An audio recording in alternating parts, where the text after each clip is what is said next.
Hello everyone, I am Akhil Rajaratnam and welcome to today's daily news analysis. So today marks a very important day in India's democratic journey. Today is a National Panchayati Raj Day. So this is celebrated every year on April 24th. So this day commemorates a very significant milestone in our country's governance history itself. On April 24th, 1993, the Indian Constitution was amended, giving constitutional status to the Panchayati Raj system in India. So let's take a moment to remember this particular occasion and kick off our session with a very short quiz. Okay, so you can see the question in your screen.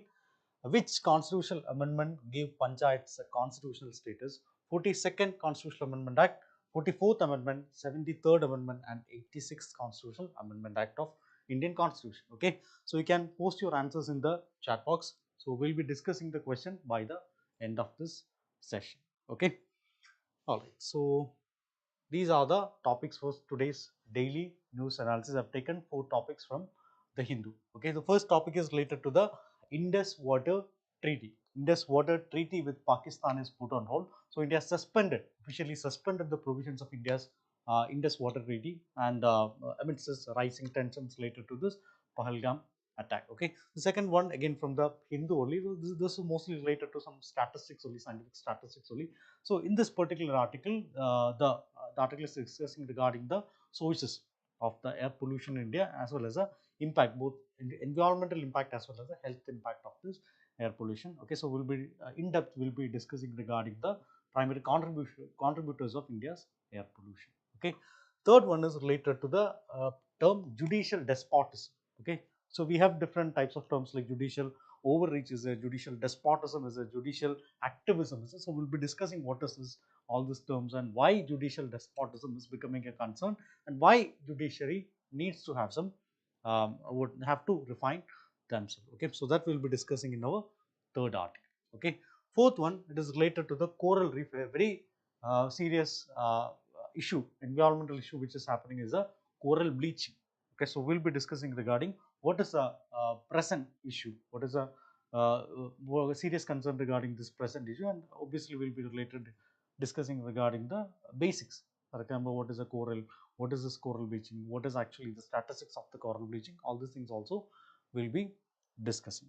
Okay, all right. So before moving on to the topics, let me introduce 2 of our products. The first one is a 1-year prelims comes mains integrated course. So this is for the aspirants who are writing the 2026 UPSC CSE examination, and also we have the 2-year prelims comes mains integrated course. So this is for the aspirants who are aiming the 2027 examination. Okay, so our specialities are, we have around 800 plus hours of both GS as well as the CSAT online classes will be there, and also we have 200 plus hours of current affairs classes will also be there. We'll be providing you the micro schedule so that the you'll be easily able to go through the syllabus without researching a lot itself. Okay, and also we'll be having expert faculty for all the subjects, and obviously training and testing is also very much important related to the preparation. So obviously we'll be providing you with both prelims as well as mains test series also.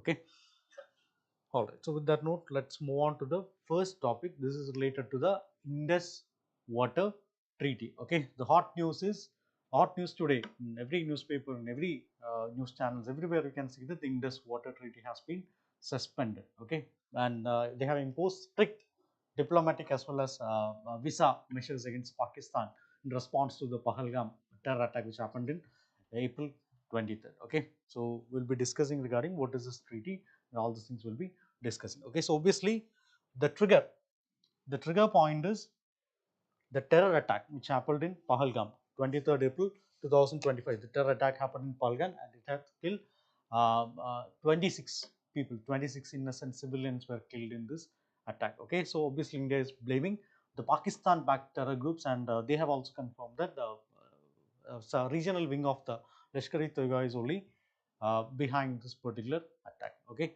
all right. So what is actually India's response? What is the Indian government's response regarding that? Obviously, the all across the country the anger was palpable, and naturally Indian government also had to respond regarding that.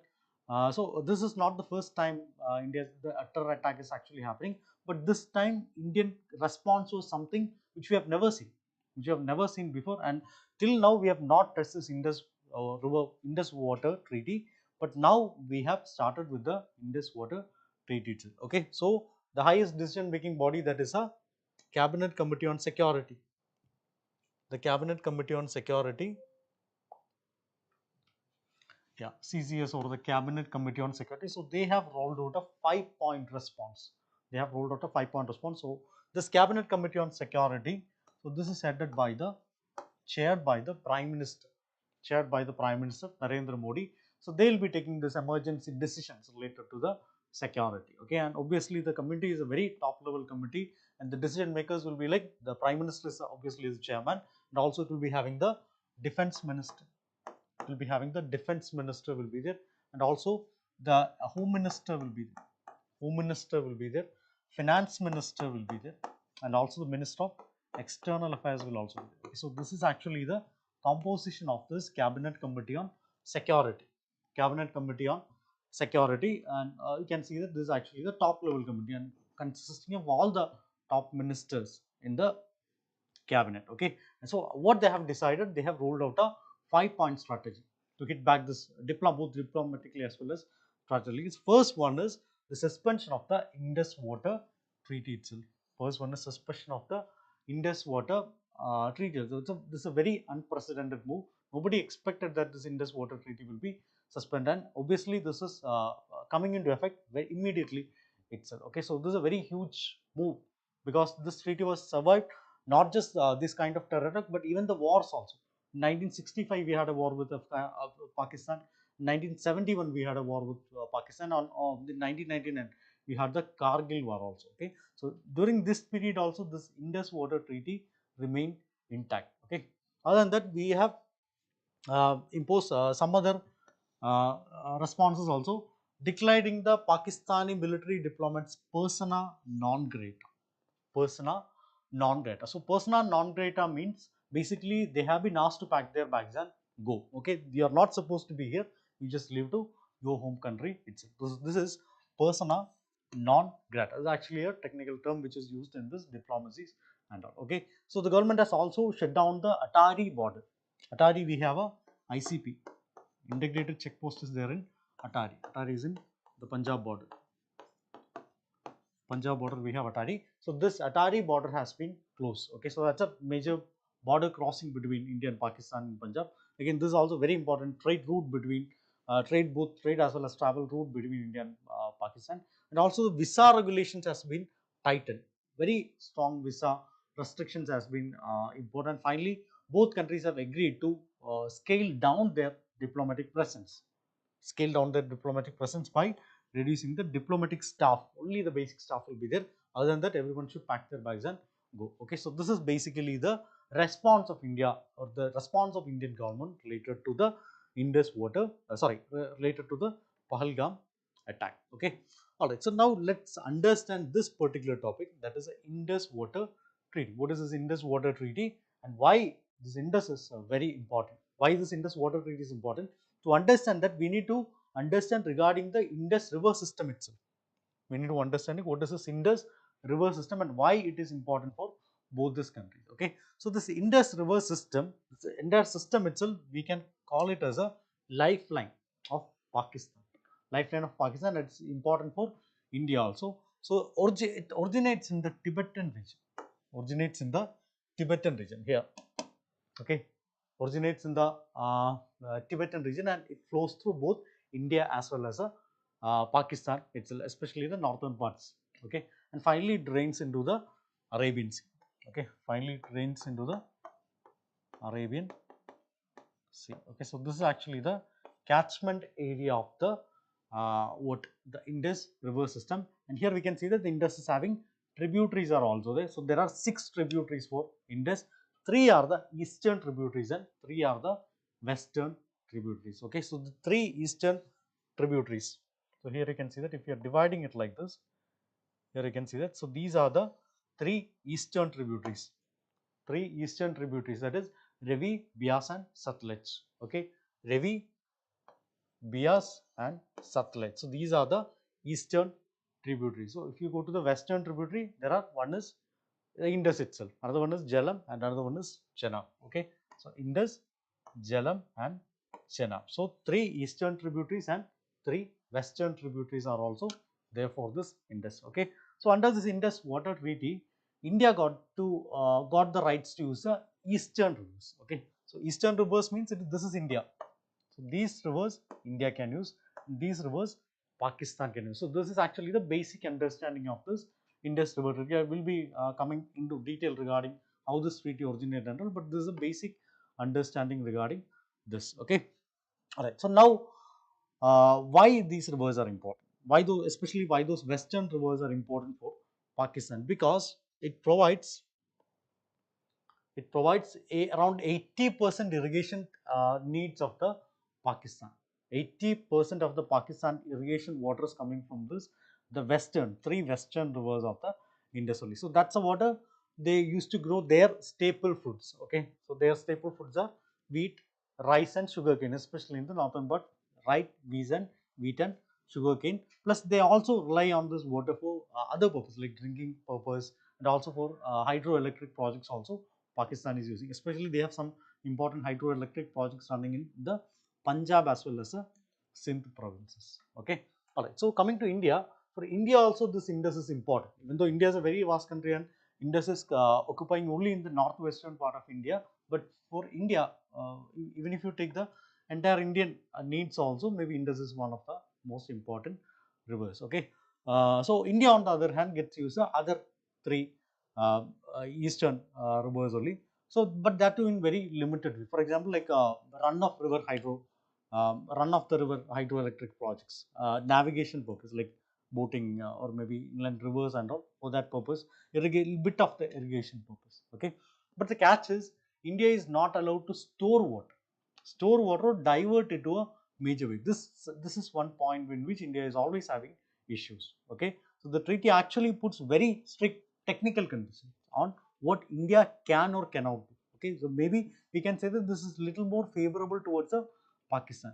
Okay, so even though the rivers pass through Indian territory first, we have always had to follow a very strict regime. We cannot store our water itself. So that is a major issue we are actually facing. Okay, so now let's rewind back to the origins of this particular treaty. All right, so it started obviously India and Pakistan became two different countries in 1947. Partition happened and we became two different countries. So both countries had huge disagreements or multiple things here, very huge disagreements. And one of the major disagreements they had was with water. Okay, so post 1947, no water sharing formula has been there. No water sharing formula has been there post the partition. Okay, so 1948, India actually cut off the water supply through some canals that lead to Pakistan for a while, and this caused panic in the Pakistan. So again, their tensions were rising, and that's where a new party is coming, that is World Bank. So World Bank step in and they mediated the talks. And after 8 long years of negotiations, the Indus Water Treaty was finally signed. That in 1960. Okay, so that was signed in 1960. 1960 by India, Pakistan, and World Bank. Okay, so 1960 means who was a Prime Minister of India? It was Nehru.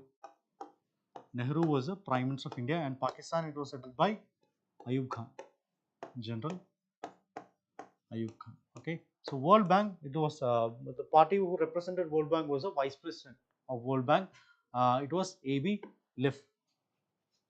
W.A.B. Liff. Okay, so he was the one who brokered the deal between India and Pakistan, or between Jawaharlal Nehru and Pakistan President General Ayub Khan. Okay, so this was seen as a model for very peaceful conflict resolution, especially when these countries were continuously having disputes, and the countries share the very important rivers. Until now, we can say that it's one of the most successful and most durable water treaties in the world itself. Okay, world itself. So here, like I've already mentioned, the treaty is saying that the full rights over the eastern rivers, that is the Ravi, Bias, and Satluj, so that will be given to India. And for Pakistan, the western rivers like Jhelum, Chenab, and Indus, so that will be given to the Pakistan. Okay, all right. So this is actually the major provision of the treaty: eastern rivers to India, western rivers to Pakistan. Okay, some other important provisions are also there. One is no major storage of the western rivers. Eastern rivers we can do anything, But for the western rivers, we cannot do anything. The complete control should be given to the Pakistan only. Okay. To implement the treaty, they have also created a permanent Indus Commission also. Permanent Indus Commission. So this is actually a bilateral body. The people from both countries will be part of it. Okay. One commissioner from each country. For one commissioner from India, one commissioner from Pakistan will be part of this particular. Pakistan will be part of this particular commission. So what is actually the task of this? They'll be conducting annual meetings. Will be conducted. So every year they'll be ideal case they should be conducting meetings every year, and they'll be sharing the data.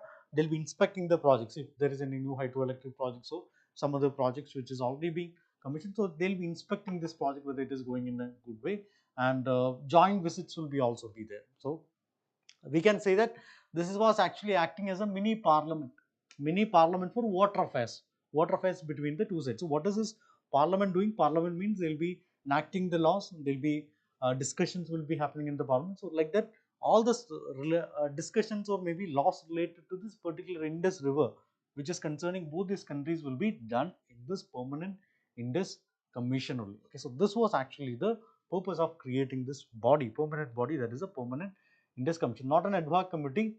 Till both countries are in are there, this commission will be there. Okay, so this is why it is known as a permanent Indus Commission. Okay, all right. So they had a if in case of disputes, if the permanent commission is they have some issue with the permanent commission, also obviously they can go with the dispute resolution mechanism also. So what are the dispute resolution mechanism?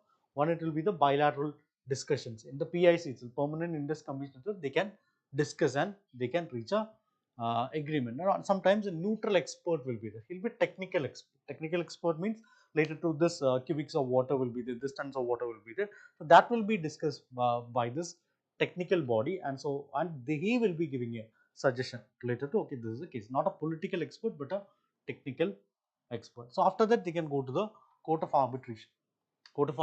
So how the treaty will be legally interpreted, so that will be done in the court of arbitration. Okay.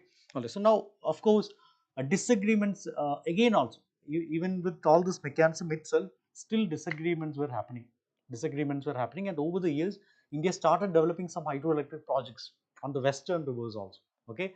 And some of the important ones were, one is Baglihar. Dam on the Chenab River. Okay. So you might be remembering which all were the western rivers and which all were the eastern rivers. Okay. Indus, Chenab and Jhelum were the western rivers.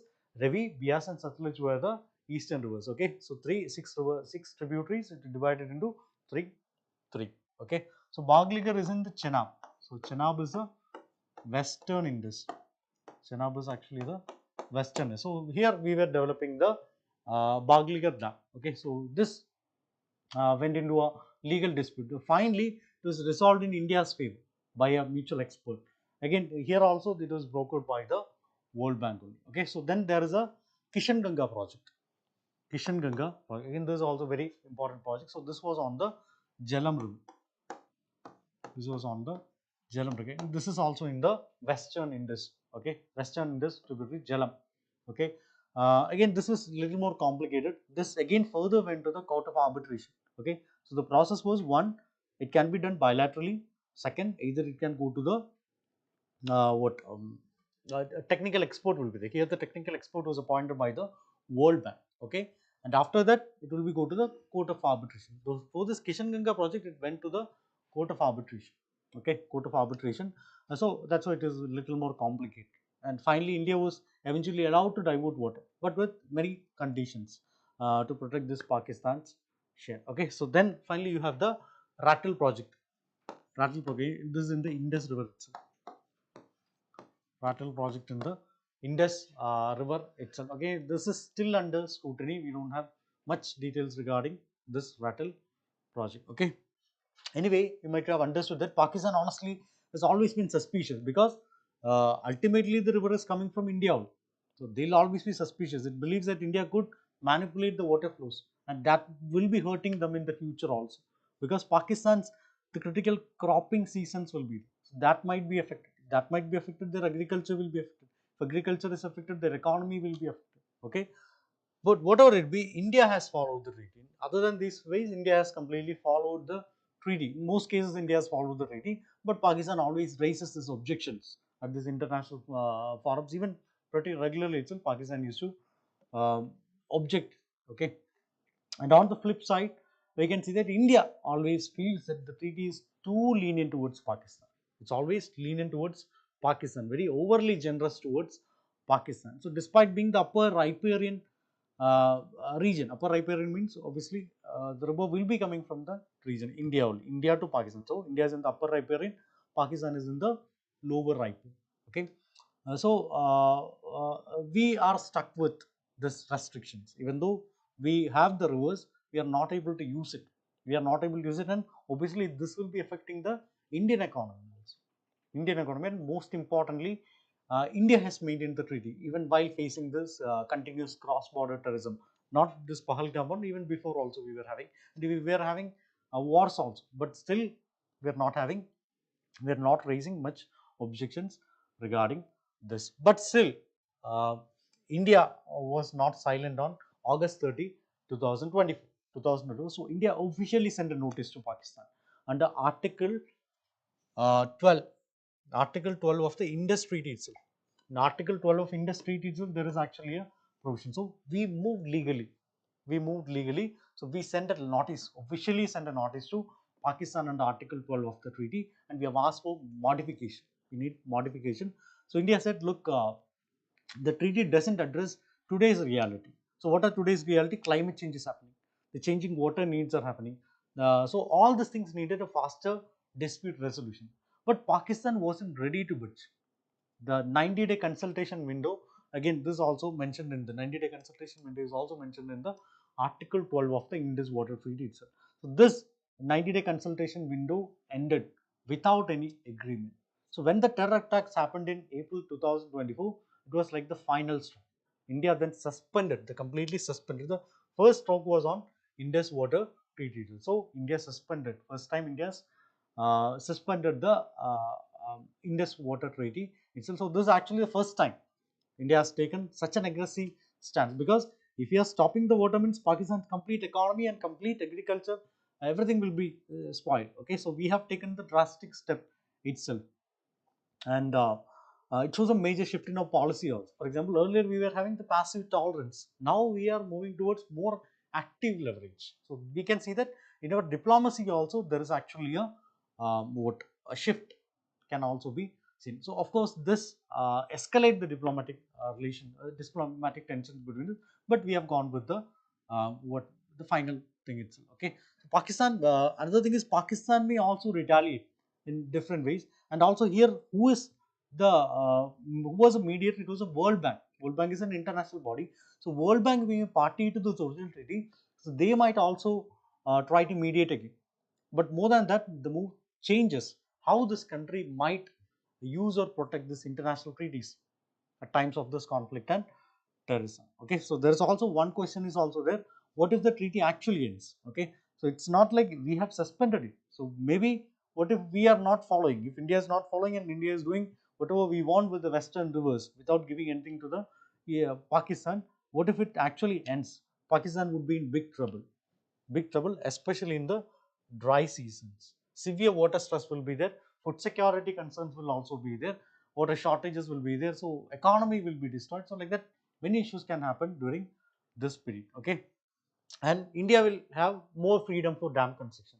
Now, whichever dam we are coming up with, it is going to either that arbitration council, or maybe it is going to the that neutral expert, mediation of the neutral expert. And now we'll be having more freedom to construct more dams, and both countries might have more military escalation also. Maybe we might also appoint more military personnel in that area. Pakistan might also retaliate. So that is also there. And the question of what World Bank will be doing, that is also that will also be there. Okay, because we are, both the countries won't be obeying a international body, so that question will also be there. Okay, all right. So where do we go? What will we do? What is actually the way forward in this particular thing? So most of the experts agree that it's better to renegotiate. instead of directly terminate, as of now we have suspended it only, but instead of directly terminating it, it's better to renegotiate that to terminate, including both this water related issues as well as in the terrorism front also. Okay, security front also we need to negotiate. So the treaty, obviously the treaty needs updates, so we have to add that kind of clause also. For example, like what will we do, the climate change is happening, climate variability is happening, what will we do in case of the delays, the dispute is getting delayed, what will we do? We need more transparency on how the project will be approved, and how it will be implemented, and what will be the two countries say on this. That kind of things are also needed. Okay, also whatever it be, as of now we have used it as a strategic pressure, not as a permanent rupture. Okay, we wanted to directly hit Pakistan, we want to show that we are not staying silent and we will be what hitting it. Okay, so this is what we wanted to show. Okay, alright, so that we have done. Alright, moving on to the next topic. This is related to air pollution. Air pollution in India. Again, this is from Hindu only. So in this article breakdowns the sources of many important air pollutants and what is actually the impact of this air pollution, or specifically the pollutants on Indian both environmental impact as well as a human health impact also is discussed in this particular article. So mostly we'll be focusing on the pollutants. Okay, pollutants. So but let's begin with what is actually the statistics of this air pollution in India. Okay, so the previous year question in this regard, describe the key points of revised global air quality guidelines recently released by World Health Organization. How are these different from its last update in 2005? What changes in India's national clean air program are required to achieve revised standards? Again, in Delhi, especially in Delhi and all, this air pollution is becoming a serious issue. Okay, so that kind of specific question can also be asked in your exams. Okay, all right. So the statistics of air pollution in India. Okay, so here you can see that some very hard hitting facts you can see here. I've taken it from various official sources only. Okay, so according to Lancet 2020 report, there are 1.67 million deaths in India in 2019. 1.67 million deaths in India in 2019 directly linked to air pollution. That's not just a number, but it's a huge number. It's a huge number. Okay, so that's even more than the entire population of some cities. 1.67 million deaths only from air pollution. Only from air pollution. Okay, it's a more than the population of many cities itself. So that's a very huge number. Okay, another important one is 22 out of the 30 most polluted cities is in India. 22 out of the 30 most polluted cities will be in India. Again, this is actually from a report by IQAir 2023. IQAir 2023. So IQAir will be releasing the rankings. So most of our major cities are shocking, quite literally itself, and that doesn't sound alarming enough. The PM 2000 PM 2.5 levels in many Indian cities are 7 to 10 times higher than the WHO guidelines. So WHO will also be coming up with some guidelines related to the PM 2.5 levels. Again, according to this also, the PM we are more than 7 to 10 times higher than the what the WHO guidelines actually is. Okay, so imagine living in a such kind of a toxic city every day. And even studies have shown that children in Delhi, they have lung function 30% lower than the global average. People are not having any cigarettes, people are not having any other issues just because of this environmental hazard. Even I should say it like that, result hazard.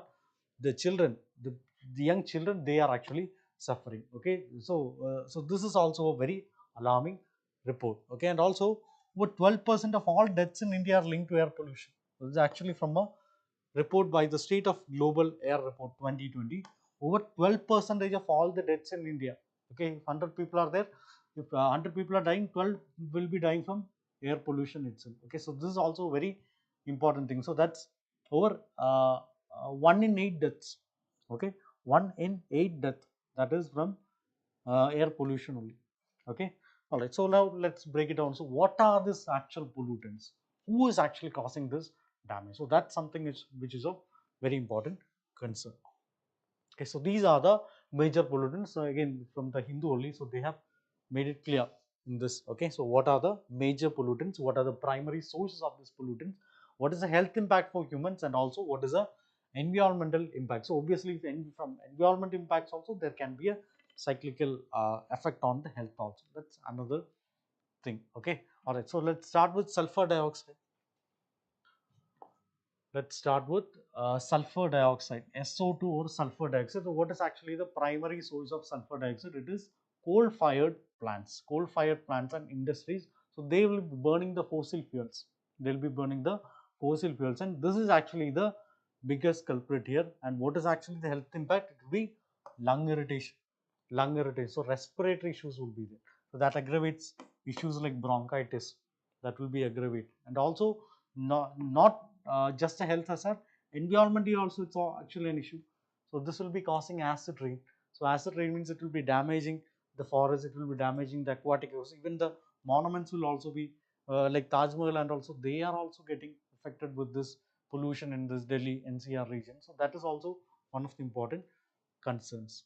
Okay, all right. So then we have the nitrogen oxides, NO2, N2O2. So like that, nitrogen oxide. So what is actually the primary source of this? It is diesel vehicles. Okay, specifically here it is diesel vehicles. Okay, and also other than that, thermal power plants and other industrial units are also there. So again, this also is very much causing very much damage to the lungs, and it can worsen the chronic respiratory disease, and also can contribute to environmentally also, it can contribute to conditions like smoke. Smoke means smoke plus fog.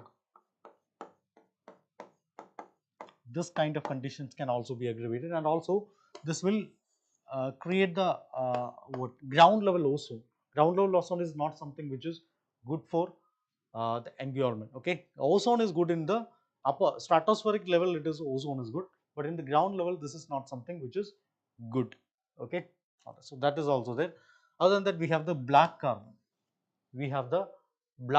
So black carbon, sometimes we call it as a soot.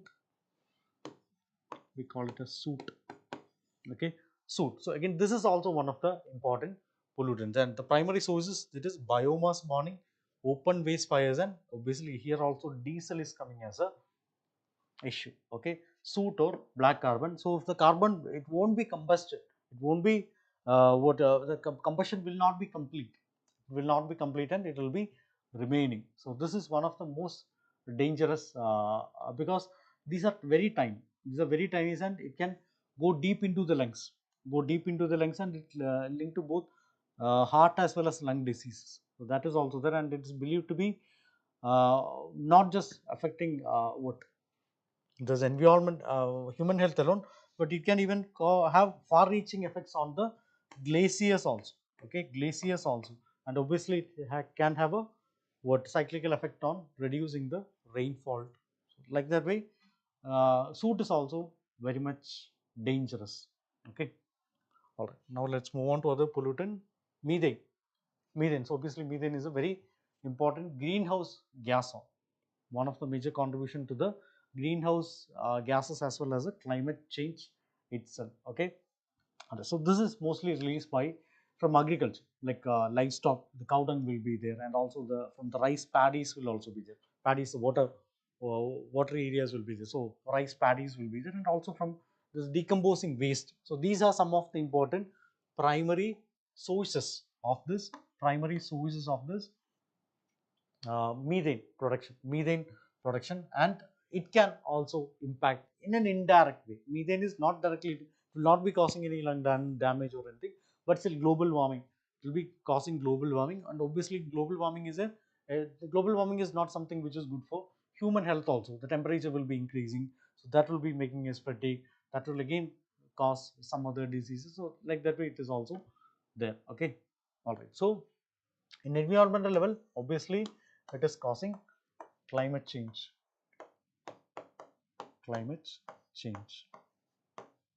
Okay, the next one is ammonia. Ammonia, obviously it's in the fertilizer. One of the major components in the fertilizer is ammonia, NH3 or ammonia, and also animal waste is also there. Animal waste or animal manure, from there also ammonia is released. Okay, again this also directly don't harm you in this original form, but it reacts with the air, and it will be forming something known as PM 2.5. It will be precursor to PM 2.5.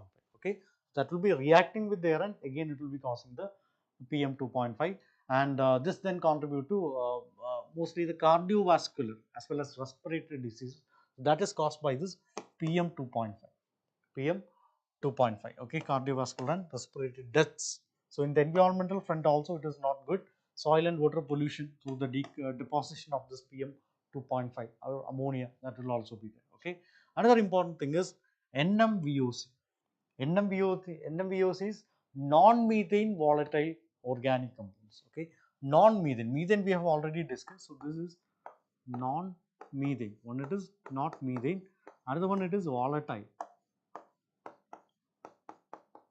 Another one it is volatile. Okay, so non-methane volatile organic compounds. So these are released by like paints, fuels will be there, industrial what effluents will be there, chemical plants will be releasing it. So like that way, this is actually the primary source of this one. Okay, so what is it will be causing? Like this is very toxic to the lungs. Okay, and it forms further ozone, and obviously ozone is there, again that will be causing a chain reaction later.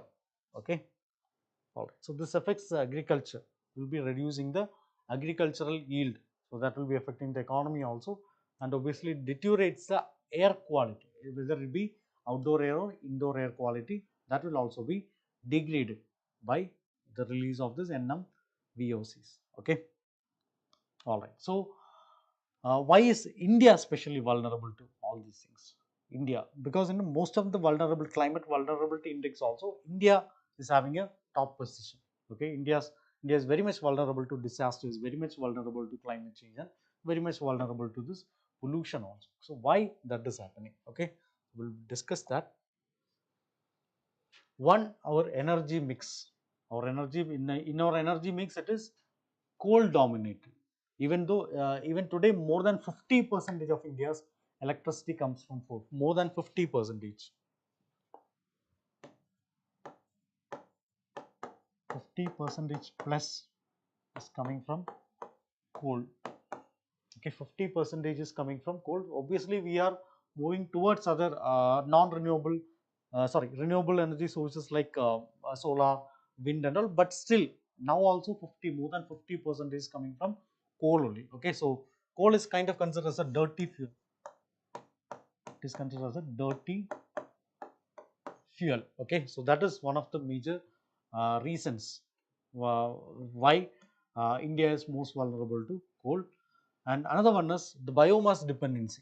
So we have already discussed what all non-viable things are being released by this biomass, like ammonia and all is being released by this biomass. So that is also one of the reasons. So that is mostly in the rural areas, but again from rural areas this can have a chain reaction on the urban areas or maybe other areas also.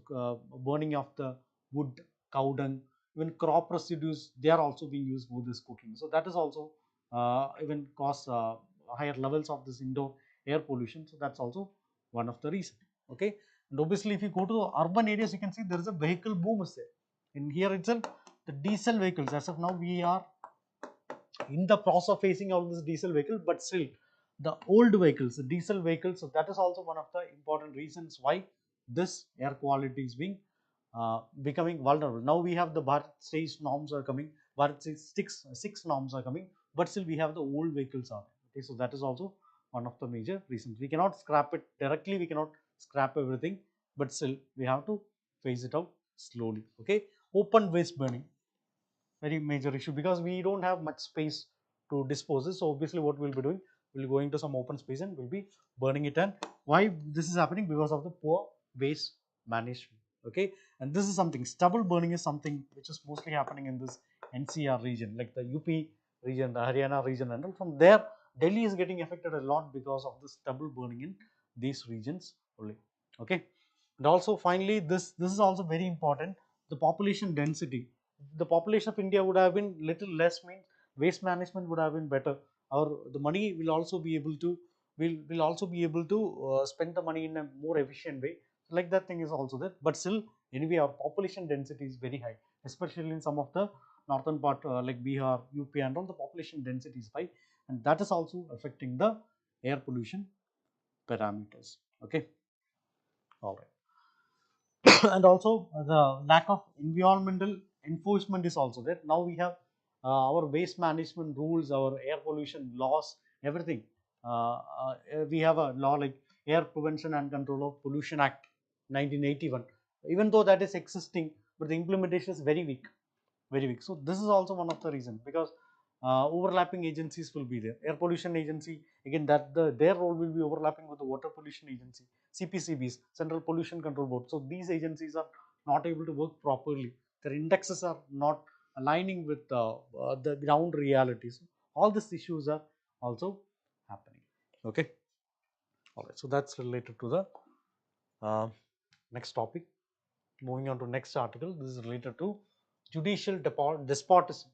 Judicial despotism. Again, this is not related to any particular news, but still, this is something which has been in the news for a quite long period. Now also it is there. The Supreme Court's overreach. Supreme Court has recently faced a lot of scrutiny and even alleged overreach into the roles of both executive as well as a legislature also. Okay, and some political leaders and commentators, they have described its action as judicial despotism. Okay, judicial, they have even moved away from overreach and they have used the term judicial despotism, and they have questioned whether the court has crossed the constitutional boundaries itself. Okay, all right. So we'll be discussing these terms. So two important terms which is coming here is judicial review and judicial activism. Judicial review and judicial activism, these are the two important terms which are coming here. So a previous year question in this regard, judicial legislation is antithetical to the doctrine of separation of powers as envisaged in Indian Constitution. In this context, justify the filling of large numbers of public interest petitions praying for issuing guidelines to execute authorities. Okay, it was asked in 2020. Alright, so we need to understand what is this judicial review and what is this judicial activism. Okay, the two important terms which are coming. So let's start with the judicial review itself. So judicial review basically is a power of the Supreme Court, power of any court, not just Supreme Court, any court, to check whether a law or an executive action goes against the Constitution. So they have to review whether this is aligning with the principles or whether aligning with the provisions which are mentioned in the Constitution. So if it does, the court can, if it doesn't, the court can strike it down. Okay, can ensure, can make it void. Okay, so this is basically judicial review, reviewing whether it is aligned with the Constitution. So think of it like a constitutional referee. Referee will be there. They'll be blowing whistle when the game's rules have been broken. So this is what is happening in the judicial review. So now the interesting part is this power isn't mentioned in Constitution. Even though they are reviewing the Constitution, this is not mentioned in the Constitution. This is inferred from a very important article, that is Article 30. Inferred from a Article 30. Article 30 means any law violating the Constitution shall be void. Okay, but they have not mentioned who will be doing all these things and all. Judiciary said, okay, this is related to us, so we'll be taking up that particular role. Okay, so over time, the judicial review become one of the most powerful tools in our democracy. On the other hand, we have judicial activism also. So judicial activism means, again, this is going a little further. Review means they are just checking whether it is aligning with the constitutional values and the provision. Activism means, they are acting as an activist. So this goes a little step further. So when the judges don't just interpret the law, but actually take an active role in filling the legal. The law is not there, they are saying that, okay, we are making the law or we are filling that particular gap. So this is what judicial activism. So if the parliament isn't doing something that is urgently needed, for example, if something is urgently needed for related to pollution, the parliament is not making a law. So court will be issuing a statement and that becomes a law. That won't be becoming a law, but still that will be implemented like a law. So this is what is judicial activism. Okay. So they are saying that to protect the people's rights, the court might step in to lay down the guidelines. So you have to act according to that. Again, this is also not mentioned in constitution. Even judicial review is not mentioned, then how will the step further will be mentioned? So that is a question. Okay, all right. So anyway, this has evolved. This philosophy has evolved, mindset has evolved, and it has reached a level in which judicial activism has gone to the level of judicial despotism. Okay, so this is the major issue which we are facing. Okay, all right. So what is the importance of this judicial review? Why we need a judicial review? One, it preserves the constitutional supremacy. It preserves a constitutional supremacy. A classic example can be given in the Keshavananda Bharati case. So this was where the Supreme Court said the Parliament can't change the basic structure of the Constitution. So even if all the MPs, elected MPs, vote to favor, they can't touch the core section. Okay, so this is something which is mentioned in the court has stated in the Keshavananda Bharati case. So this is considered to be the very important case related to the basic structure doctrine of uh, of the Indian Constitution. Okay, another one, it protects the fundamental rights. It protects the fundamental rights or even the democracy itself. So then we have the Menaka Gandhi case. Menaka Gandhi case was Union of India in 1978. So here this expanded the scope of Article 21. Article 21 means right to life and personal liberty. So the court said that it's not just about the physical survival, but it includes dignity also. So the court has overstepped beyond the constitution, okay, beyond the constitution, to protect the life and personal liberty. So this is what happened in 1978. Okay, another one is it prevents legislative and executive overreach. Legislative and executive overreach. So that happened in the Minerva Mills case in 1980. The Minerva Mills case in 1980. So this is where the court struck down the laws that try to give Parliament unlimited power, saying no, there should be a balance between individual rights as well as a constitution. Even directive principles, state policy also, there should be a balance. Okay, another important one related to federalism, that is SR Bommai was Union of India case. So there they have upheld the federal principles. Federal principles. The court stepped in to stop the central government from misusing the Article 356. 356 means President's rule. So in the state, so this helped preserve the balance of power in our federal structure. Okay, and also related to the law also, we have the advocates on records or the judges case 1933, the judges case. So that's also very much important. So here the collegium system, which gives the collegium system the the power to appoint the judges. So here also they protected the judicial independence. Okay, judicial independence. And finally, democratic accountability in Navtej Singh Johar was Union of India case in 2018. So here the court struck down section 377. Section 377. So that was decriminalizing the same-sex relationship. That was done in. So this is considered as a landmark judgment for the LGBTQ rights and personal liberty in India. Okay. All right. Now moving on to judicial activism. Judicial activism sometimes is needed. They can fill the legislative gaps. For example, take the case of Vishaga case. Vishaga was state of Rajasthan 1997. Okay, so back then we didn't have any particular law to deal with the sexual harassment in workplace. Obviously, we have laws related to sexual harassment, but still not in specifically to the workplace. So the court said that enough is enough. It laid down the detailed guidelines, which later formed the base of the POSH Act. Okay, Prevention of Sexual Harassment Act. So that came much after that. Okay, another one is it protects the marginalized sections of the society. Example, the Husainara Khatun was state of Bihar, 1979. Husainara Khatun was state of Bihar case. So here, this exposed the plight of thousands of poor under trials who were stuck in the jails for years without any trials. So the court declared that speedy trial is a fundamental right under Article 21. Article 21 means right to life and liberty itself. Okay, so that's what the court said here. Okay, all right. So promoting social justice, again related to that only. All right, moving on to next topic. This is related to the coral reef. A very important event which happened now is the world's ever bleaching event, the worst ever bleaching event in the history of India, that happened during this, that happened very recently.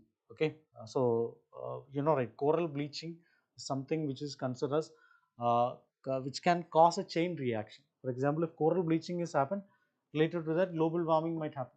Global warming might happen, and related to that, like health issues will be happening. Again, health issues are happening means again pandemic kind of things will be happening. So like that, many things.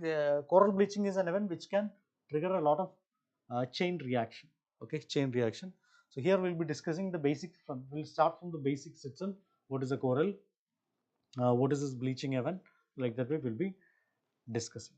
Okay, all right. Very important from the perspective of environment and ecology. Okay, previous year question in this regard.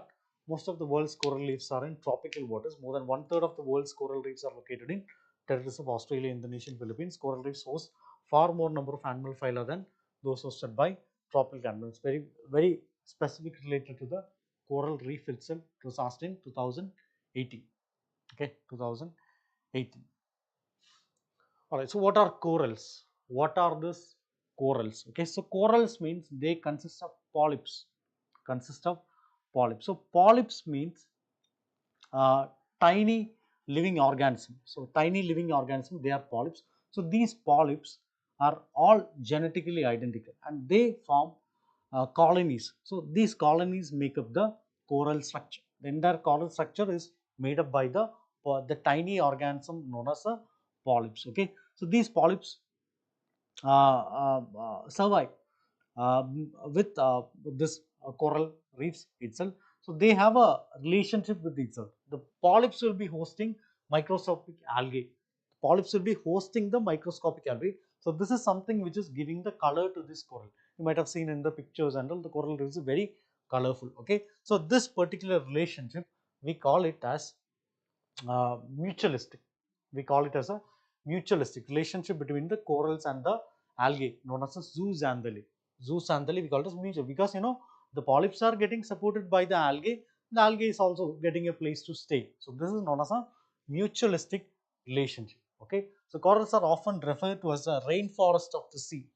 Rainforest of the sea. So what is the purpose of a rainforest? The rainforest will be in the rainforest many type of animals will be there and they'll be having a mutualist relationship will be there, and obviously this will be sustaining the entire ecosystem itself. Okay, and obviously uh, uh, uh, the nutrients, carbohydrates to the other animals, so all these things will be released by this corals. Okay, so that is the importance of the coral reef. So why this coral bleaching is why this coral bleaching event is happening now? Because 2003 we have already discussed in the past DNAs and all related to what is the specialty of this 2023. 2023 is the hottest year that was recorded globally. Hottest year that was recorded globally, and our oceans melted. The ocean surfaces hit 20.87 degree. That is the highest ever recorded ocean temperature outside the poles. Okay, so that's something which is very much alarming, which is very much alarming. So that much heat stress the marine life, especially the corals. They are very delicate. Even if a slight change in the when if there is a slight change in the sea water is happening, temperature is happening, that will be affected to the coral. So corals all over the world. For example, the most important coral area, that is the Great Barrier Reef in Australia, and around the Southeast Asia also we have some other like the Maldives area, Caribbean region, and other than that in the Indonesian regions also we have this. So everywhere the thermal stress was thermal stress, and what's even more concerning is that the event has already surpassed the bleaching event from 2014 to 2017.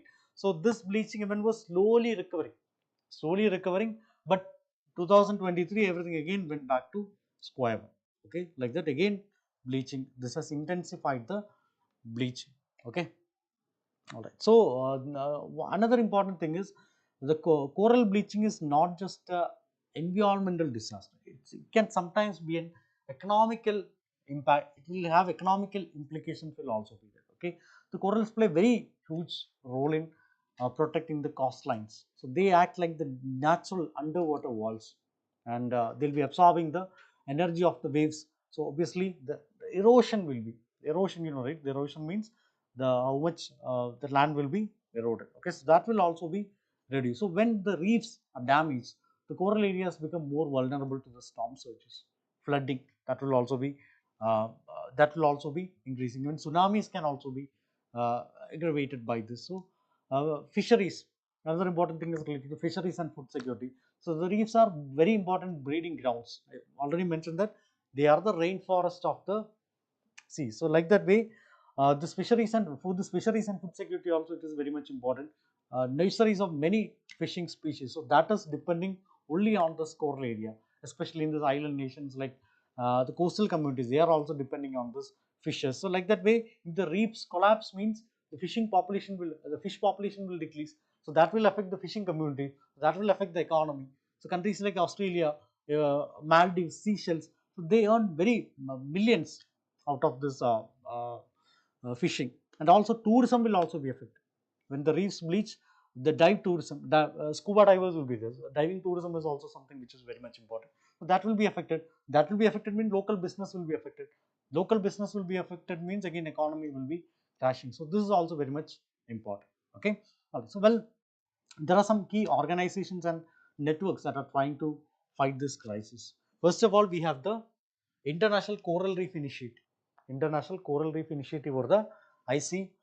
So they are the ones that monitor the reef health, and they raise the awareness globally related to why corals are important. Okay, so after that we have the Great Coral Reef Monitoring Network. So again they also track the coral reef health. Again this we have the Coral Triangle Initiative, CTI, or the Coral Triangle Initiative is it. So this is actually a collaboration of different countries, partnership of 6 different countries in Southeast Asia as well as Pacific will be there, like Indonesia, Philippines, Malaysia, wherever the coral reefs are very much seen. Okay. Sometimes this region is also known as the Amazon of the oceans. Why? Because Amazon's rainforest. Okay, so like that analogy can also be used. Okay, there is also a United Nations program is also there. United Nations programs, UNEP Coral Reef Unit, United Nations Environment Program Coral Reef Unit. So this is also providing a reef resilience network. So this share the strategies and tools to help the reef managers and the local communities respond better in case of a bleaching event. So like that way, this is very much important related to, these are some of the important organizations related to the coral reefs. Okay. All right, moving on to the main practice question. Again, this is related to the Indus Water Treaty. Indus Water Treaty. So, question is, India's decision to suspend the Indus Water Treaty marks a fundamental shift in the diplomatic stance toward Pakistan. Discuss the strategic, legal, and geopolitical implications of this particular move. So, how we can introduce it? We can introduce a brief context why India has suspended the Indus Water Treaty in this April due to this attack, Pahalgam terror attack. You can introduce it like that. After that, you can move on to what is asked here. What are the strategic implications, strategic, legal, and geopolitical implications of this move? So you can write it all this front. Strategic, what are the strategic implications? What are the legal implications? What are the geopolitical implications on this side? Okay, like that you can mention. And finally, you can conclude it like there should be balance.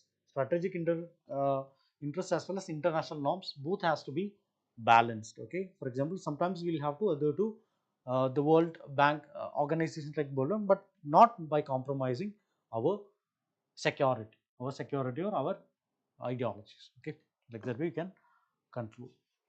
Now moving on to the prelims practice questions. So these are the prelims practice questions of yesterday's daily news analysis. The practice questions of today's daily news analysis will be discussed in tomorrow's DNA. Okay. Alright, so with reference to recent rise in farmer suicides in Marathwada region of Maharashtra, consider the following statements. Marathwada is a predominantly rain-fed region, making it more vulnerable to drought-related agrarian distress. Again, Marathwada is very much infamously known for its drought. Okay, for its drought and agrarian distress also. Okay, so this statement is correct. Dispersal of compensation to families of deceased farmers is governed by a central government scheme. It's actually a state government scheme and not a central government scheme. So this statement is wrong. So this statement is correct. This statement is wrong. Why? Because this is a state government scheme, not a central government scheme. Okay. Majority of the affected farmers belong to small and marginal category. Obviously, it's a very general statement. So correct answer will be B, 1 and 3 only. Okay, so that's a correct answer. Next one, with reference to India's engagement in Arctic region, consider the following statement. India established an Arctic research station at Himadri in Svalbard in Norway. Okay. Next one, the northern sea route is expected to offer a shorter alternative to Panama Canal for Indo-Pacific trade. India is collaborating with Russia and Arctic shipping routes, including the Chennai-Vladivostok maritime corridor. India is a founding member of Arctic Council. So we have 4 statements are there. So India established the Himadri. That's the first Arctic research station in New Alesna in 2008. So this statement is correct. So first statement is correct. Next one, expect a shorter alternative to the Panama Canal. It's not the Panama Canal, it's actually the Suez Canal. Okay, so this statement is wrong. Panama Canal connects the Atlantic as well as the Pacific, not this one. Okay, so this statement is wrong. India is collaborating with Russia on Arctic shipping. This statement is correct. India is not a founding member. Even though India is a member, India is not a founding member of Arctic Council. Okay, so 1 and 3 only. 1 and 3 only. Correct answer is 1 and 3. Next one, with reference to section 69 of Bharatiya Nyaya Samhita 2023, consider the following statement. It criminalizes sexual intercourse based on deceitful means such as false promise of marriage. Okay, so section 69 of BNS creates a standalone offense for the sexual intercourse based on deceitful marriage like this. Okay, so this statement is correct.